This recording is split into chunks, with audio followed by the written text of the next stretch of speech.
প্রথম সংসারের ইতি টানার প্রায় ৫ বছর পর ফের বিয়ের পিঁড়িতে বসেছেন আলোচিত মডেল ও অভিনেত্রী শবনম ফারিয়া। শুক্রবার বাদ আসর দুই পরিবারের ঘনিষ্ঠ সদস্যদের উপস্থিতিতে বিয়ের আনুষ্ঠানিকতা সম্পন্ন হয়। বিষয়টি নিজেই গণমাধ্যমকে নিশ্চিত করেছেন শবনম ফারিয়া। এর আগে ২০১৮ সালে ভালোবেসে হারুনুর রশিদ অপুকে বিয়ে করেছিলেন শবনম ফারিয়া। তখন অপু ছিলেন একটি বেসরকারি বিপণন সংস্থার জ্যেষ্ঠ ব্যবস্থাপক। ৩ বছরের প্রেমের পর ২০১৮ সালের ফেব্রুয়ারিতে আংটি বদল হয় তাদের।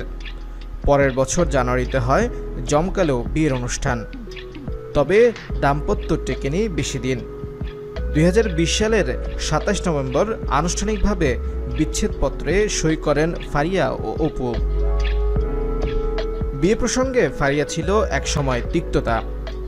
তাই দ্বিতীয় বিয়ের পর অভিনেত্রী গণমাধ্যমে বলেছেন, বিয়ে নিয়ে আমার অনুভূতি বরাবরই জটিল, আতঙ্কের চেয়েও কম নয়।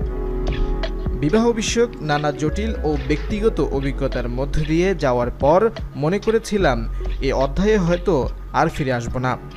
তবে সময়ের প্রবাহে এবং পরিবারের সিদ্ধান্তে এই পরিণয়।